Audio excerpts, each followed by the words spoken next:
Servus, Glück auf und frohes neues Jahr, Leute. Herzlich willkommen zu meiner Spielerbenotung zur Hinrunde, wenn wir so wollen. Auch wenn es nur 14, 15 Spiele waren in der Bundesliga, aber wir schauen uns natürlich, oder ich versuche zumindest, das große Ganze zu benoten bei den Spielern. Ne? Ich werde das Ganze hier mal gucken, wie lange das dauert. Ansonsten werde ich das Ganze aufteilen in Abwehr, Mittelfeld, Angriff oder so. Na, dann wären 2, 3 Videos. Ist, glaube ich, besser wie ein so ein urlanges Video. Gut. Ihr wisst ja, hoffe ich zumindest, die länger zuschauen. Das war ja letztes Jahr. Ich habe ja immer sonst die Spielerbenotung gemacht mit, ja, so wie ich es in Erinnerung habe. So werden wir es natürlich auch beibehalten. Aber ich habe natürlich jedes Spiel die Note, die ich vergeben habe, eingetragen in eine Liste.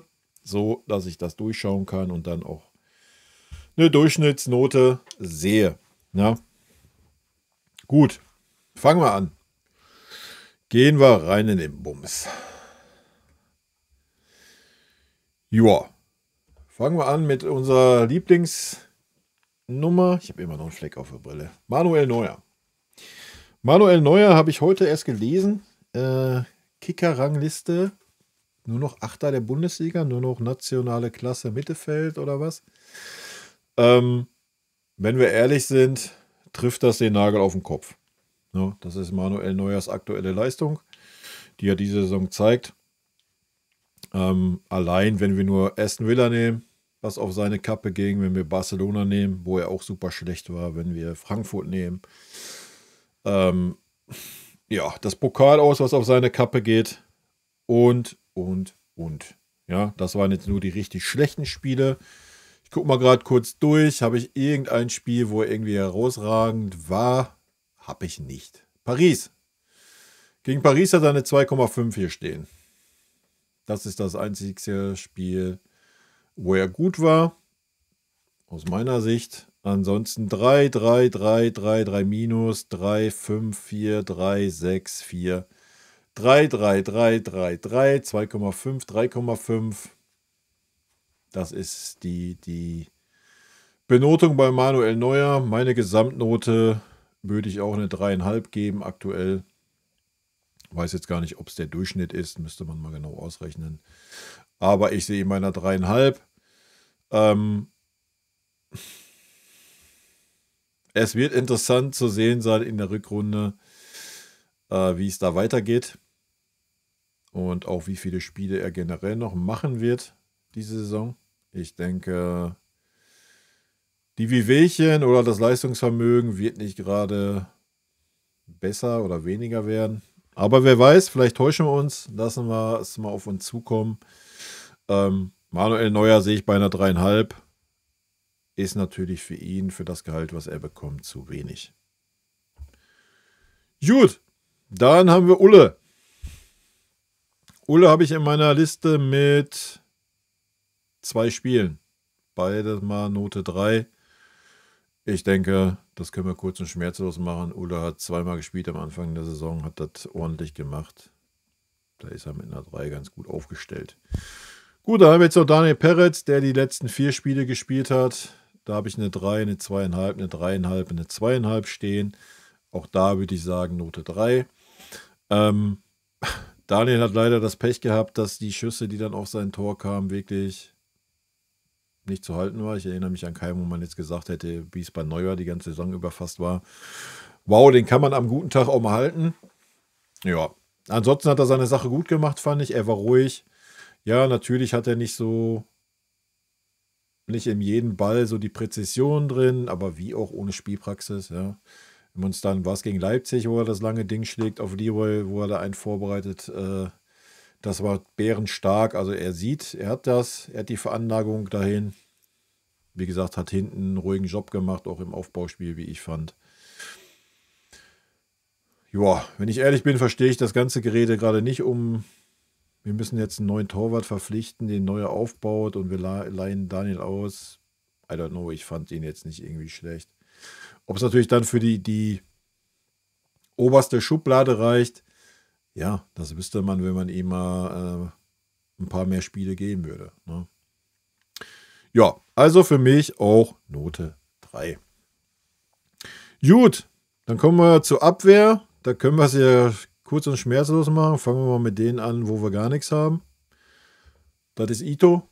Ja, leider haben wir von ihm noch gar nichts gesehen. Dauerverletzt. Ich glaube, auch zur Rückrunde ist da noch nichts groß zu erwarten. Ja, hoffen wir mal, dass das 100% auskuriert wird und wir dann eine starke Alternative auf linken Außenverteidigerposition haben oder sogar eine Geschichte, dass unsere Innenverteidigung mal ein bisschen Druck bekommt, obwohl sie den gerade nicht braucht, finde ich. Aber auch die Option halt einfach zu haben, dass wir Dreierkette spielen können. Gut, als nächstes habe ich einen Eric Dyer hier stehen. Eric hat natürlich einen ganz, ganz schweren Stand unter Vincent Kompany. Ich habe hier zweimal die Note 3 stehen und dann einmal die 4,5 und dann hat er noch 1, 2, 3, 4, 5 Kurzeinsätze gehabt. Ne, 6. Ja, ist natürlich nicht der Anspruch von Eric. Am Anfang der Saison fand ich schon, dass er gefehlt hat. Habe ich ja da auch so argumentiert, weil da einfach ein Anführer gefehlt hat. Mittlerweile ist da ein Upamecano mal richtig reingewachsen in die Rolle. So, dass das nicht mehr der Fall ist. Und Eric hat halt gerade einen schwierigen Stand und ist mit Sicherheit ein Verkaufskandidat in der Winterpause oder spätestens im Sommer. Was sehr schade für ihn ist, weil mir ist er sympathisch, scheint ein guter Typ zu sein. Ja, wird aber wahrscheinlich nicht mehr Spielzeit bekommen.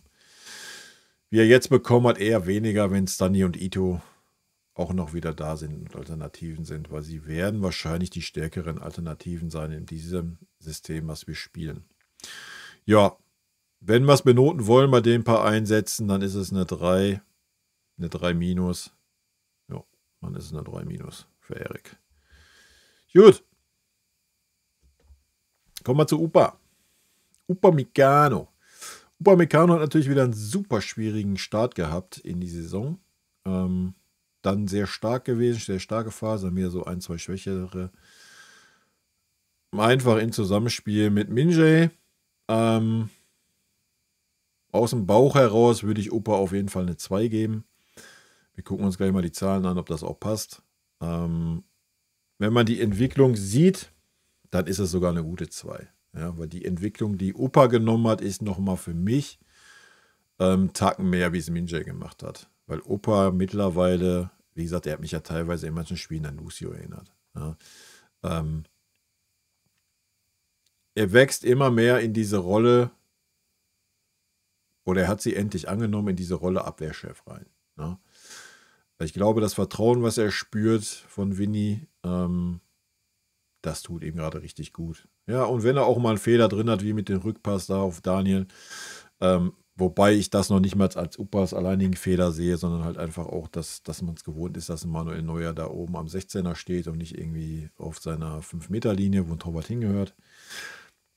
Passiert, ja, ist aber auch nichts Wildes. Ansonsten war Upa saustark bisher die Saison. Klar, unsere Innenverteidiger sehen beide scheiße aus, wenn sie die wichtigen Zweikämpfe verlieren, wenn die ganze Mannschaft aufgerückt ist, wenn auch die Zentrale nicht mit nach hinten arbeitet und die Innenverteidiger dann ins 1 gegen 1 müssen und wenn sie in 1 gegen 1 verlieren, dann sehen sie schlecht aus. Das bringt halt einfach das System mit, ja. Aber wenn man sich mal die letzten Spiele anschaut, war das immer ein sehr, sehr gutes Level bei Upa.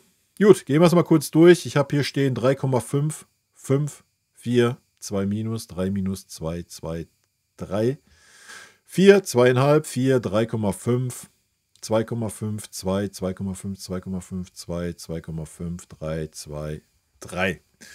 Ist wahrscheinlich, wenn wir es zusammenzählen, eine 3. Ich bleibe trotzdem bei der 2 aufgrund seiner Entwicklung, die er genommen hat und auch aufgrund der Entwicklung als Führungsspieler hin. Na, deswegen für mich Opa,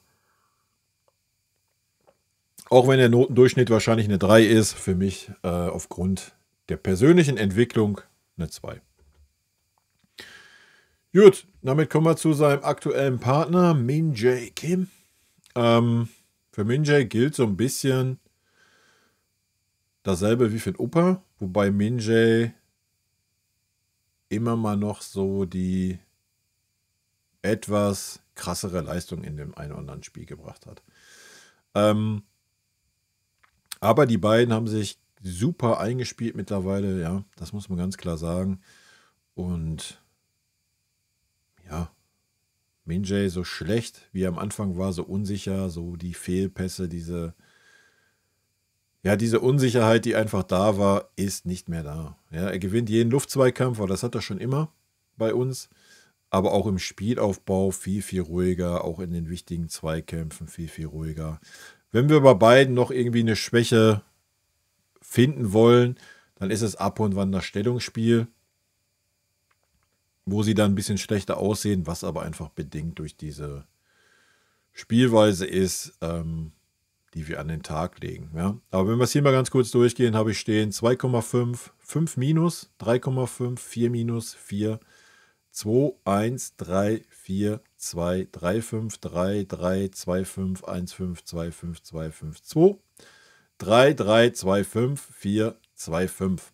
Werden wir wahrscheinlich auch auf eine 3 kommen im Durchschnitt. Ja, glaube ich schon. Und ich würde es auch bei einer 3 sehen.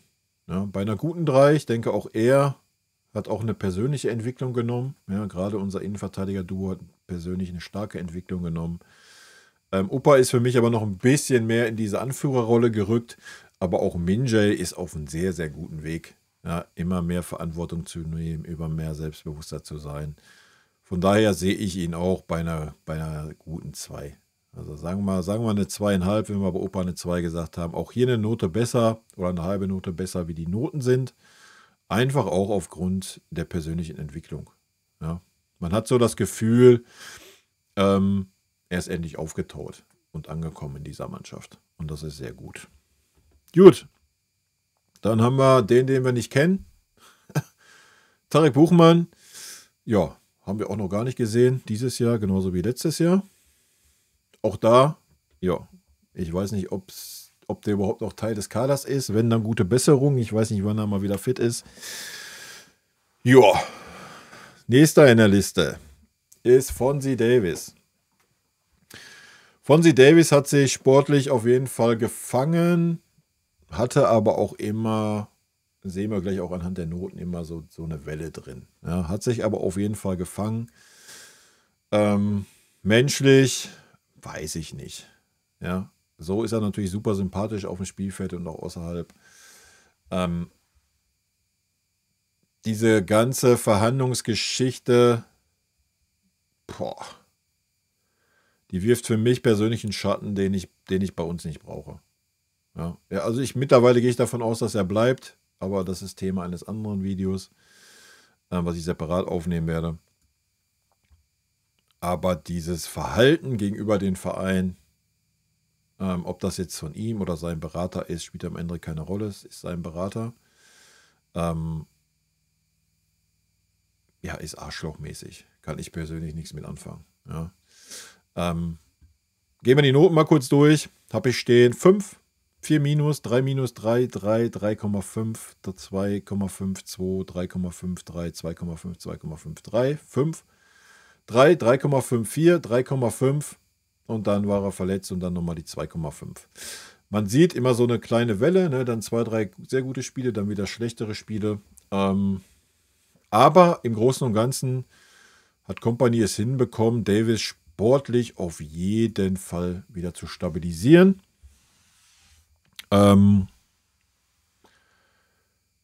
Lass mich kurz überfliegen. Der Durchschnitt wird wahrscheinlich bei einer 3,5 liegen. Aufgrund der Arschloch-menschlichen Kombination gibt es von mir eine 4. Ja. Wir haben bei Opa und Min-Jae eine halbe bis Note besser gegeben, dann kriegt Davis eine halbe Note schlechter, als wie meine Benotung in den Spielen war. Gut. Dann haben wir Rafa Guerrero. Am Anfang sehr, sehr stark mit Kimmich im Wechselspiel. Ja. Das war offensiv wirklich richtig schön anzusehen. Leider hat unsere Defensive darunter gelitten, gerade in den Spielen, wo sie gefordert war, wo sie nicht gefordert war, war es mega stark, auch anzuschauen, schön anzuschauen. Nach dem Barcelona-Spiel haben wir das nicht mehr gemacht. Da gab es dieses Wechselspiel nicht mehr, dadurch waren wir auf jeden Fall stabilisierter. Aber ab da war Guerrero auch ja, viel, viel schlechter. Gucken wir uns einmal an. Also, 3,5 nicht gespielt, 3,5, 3, 2, 3, 3 nicht gespielt, 3, 3, 5 nicht gespielt, 3, 3, 5 nicht gespielt, 4, 3 nicht gespielt, 4, 4, 5 und zu guter Letzt ein Kurzeinsatz. Die Benotung beschreibt es ganz gut. Wenn wir es zusammenzählen, wird es wahrscheinlich auch auf eine 4 hinauslaufen oder auf eine 3,5. Und da sehe ich ihn auch. Ja, ich sehe ihn auch bei einer 3,5. Das war teilweise gut, das war teilweise ordentlich, teilweise war es aber auch wirklich richtig grottig. Wobei man ihn, wo er die Note 5 hat als Stürmer, keine Ahnung, die Note würde ich glatt mal rausrechnen. Das ist er einfach nicht. Da hat mir ihn auch keinen Gefallen getan. Also für mich eine 3,5. Ja, wenn wir das jetzt mal ganz kurz Revue passieren lassen, obwohl wir gehen es erst noch durchkommen. Wir machen die Abwehr noch fertig, wir nehmen noch einen Boe mit rein, der ja auf jeden Fall mal kurz da war, aber das können wir ja auch mal so vorlesen, wie es ist. Nicht gespielt, 3, nicht gespielt, 3, nicht gespielt, nicht gespielt, nicht gespielt, nicht gespielt, nicht gespielt, nicht gespielt, nicht gespielt, nicht gespielt, nicht gespielt, nicht gespielt, nicht gespielt, nicht gespielt, Kurzeinsatz, nicht gespielt, 3, 3, 3, 4 und jetzt wieder kaputt. Also, wenn wir die Durchschnittsnote nehmen, ist es eine 3. Aufgrund der wenigen Einsätze, aufgrund der Verletzung, kann es eine Note 5 geben. Ja, also es ist ja völlig fein, wenn du einmal verletzt bist, wenn du dann nochmal einen kleinen Rückschlag hast, alles gut. Aber das ist ja gut, das benoten wir natürlich nicht. Durchschnittsnote ist eine 3, alles gut. Aber ja, die Note kannst du natürlich jetzt nicht mit den anderen Noten vergleichen, was einfach in keinem Verhältnis steht mit den paar Einsätzen. Ne? Gut, dann haben wir noch einen Stunny. Stunny hat leider, Note 3, dann kein Spiel mehr gemacht. Sehr schade. Und zu guter Letzt haben wir noch einen Aznu, der, ich weiß es gar nicht, wo ist er? Habe ich hier gar nicht drin in meiner Liste. Hat ja irgendwie einen Kurzeinsatz gehabt oder 2 Kurzeinsätze, Pokal und Champions League, glaube ich, war es. Und das war es leider. Wenn wir das jetzt mal zusammenfassen, auf der Torwartposition, ja, haben wir aktuell einen Durchschnittskeeper mit Manuel Neuer.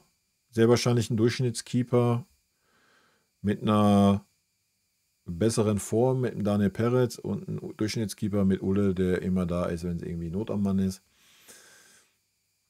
Da sind wir aktuell durchschnittsmäßig aufgestellt. Peretz traue ich zu, dass er mehr wäre wie Durchschnitt. Dafür müsste er aber mal ein paar Spiele bekommen, um das wirklich beurteilen zu können. In der Abwehr sind wir gerade mit Opa und Minjay auf einem sehr, sehr guten Weg als Innenverteidiger-Pärchen. Da sehe ich uns gut aufgestellt. Ja. Danach wird die Luft aber auch schon dünn. Da ist nur ein Eric Dyer da. Alles andere ist verletzt, muss ich erstmal finden. Linksverteidiger Posi haben wir Davis und Guerrero, die beide ungefähr gleich schlecht sind, zwischen 3 und 4. Ja, Davis ist da mit Sicherheit der die Nase vorn hat aktuell, der sportlich auf jeden Fall auf einem guten Weg war, aber auch da immer wieder die Leistungsschwankung drin gehabt hat. Er ist nie wirklich konstant mal über 4, 5, 6, 7, 8, 9, 10 Spiele. Das ist ein bisschen schade. Auf der rechten Seite haben wir Boe, der super viel Potenzial hat, wenn er denn mal spielen kann, der aber dauerverletzt ist. Den Spieler kannst du eigentlich abgeben, das macht keinen Sinn. Ja, der ist jetzt ein Jahr da. Und was haben wir gesehen? 6 Spiele oder sowas, der Rest verletzt. Also keine Ahnung. Entweder ist das mega, mega viel Pech oder ich weiß es nicht. Ja, I don't know. Ich kann es nicht beurteilen aus der Ferne. Es ist auf jeden Fall super tragisch, super schade. Und so wird er sich bei uns niemals durchsetzen. Ja, da müssen wir uns nichts vormachen. Ja, wenn Stunny zurückkommt, denke ich, wird er Rechtsverteidiger Nummer 1 sein. Vielleicht sehen wir in der Rückrunde aber auch mal einen Kimmich öfter auf der Rechtsverteidigerposition. Wir werden es sehen. Wie gesagt, wir sollten unsere Verletzten zurückkommen. Sehe ich uns gut aufgestellt in der Viererkette. Bis dahin, ja, ist es wild. Ne? Innenverteidigung sind wir gut aufgestellt, darf aber auch nichts passieren. Und auf den Außenpositionen haben wir auf der linken Seite Durchschnitt und auf der rechten Seite maximal auch nur Durchschnitt mit dem Conny Leimer aktuell. Na, Adam Aznu hat man leider nicht die Chance gegeben, sich zu zeigen. Wäre vielleicht der Lichtblick gewesen. Das ist ein bisschen schade. Ja, wir werden sehen, wie es in der Rückrunde ist. Ja, aber wenn Ito und Stani da sind, wann soll dann noch ein Aznu Spielzeit bekommen? Ja, aber ich habe gelesen, dass er sich zu uns bekannt hat und nicht ausgeliehen werden möchte. Keine Ahnung. Ich drücke ihm die Daumen, dass der richtige Weg ist. Und ich drücke ihm die Daumen, dass Vinny vielleicht endlich mal die Kurve kriegt. Ja, und sich mal traut, auch so einen Jungen dann mal reinzuwerfen. Aber dass das in der Rückrunde passiert, wo es dann um die Gladiolen geht, um in Louis van Gaal Sprech zu sprechen, eher unwahrscheinlich. Ja, er hätte die Chance gehabt in der Hinrunde. Die hat er leider verstreichen lassen. Wird schwer für den Adam. Ich weiß es nicht. Vielleicht kommt seine Zeit noch. Ich würde es mir wünschen. Alles, was ich gesehen hatte von ihm in der Vorbereitung, war mega stark. Ja, war genau das, was uns jetzt in dieser Hinrunde auf der Außenverteidigerpose gefehlt hat. Ja, mal abgenommen von Davis, der das teilweise dann gezeigt hatte. Aber so ein Guerrero, so ein Conny Leimer können das einfach nicht zeigen, weil das auch nicht deren Spielweise ist. Von daher sehr schade, dass man da nicht die Eier hatte. Gut, Leute, das ist meine Benotung zu den Torhütern und der Abwehrreihe. Im nächsten Video gucken wir uns dann das Mittelfeld und Angriff an. Das mache ich im einen, das ist ja eh so ein Übergang. Ne? Ist ja bei uns nicht so genau definiert. In diesem Sinne, vielen lieben Dank für euer Interesse. Haut rein, bis dann. Tschüssi. Vielen lieben Dank für euren Support hier auf dem Kanal. Und in diesem Sinne, gute Freunde kann niemand trennen.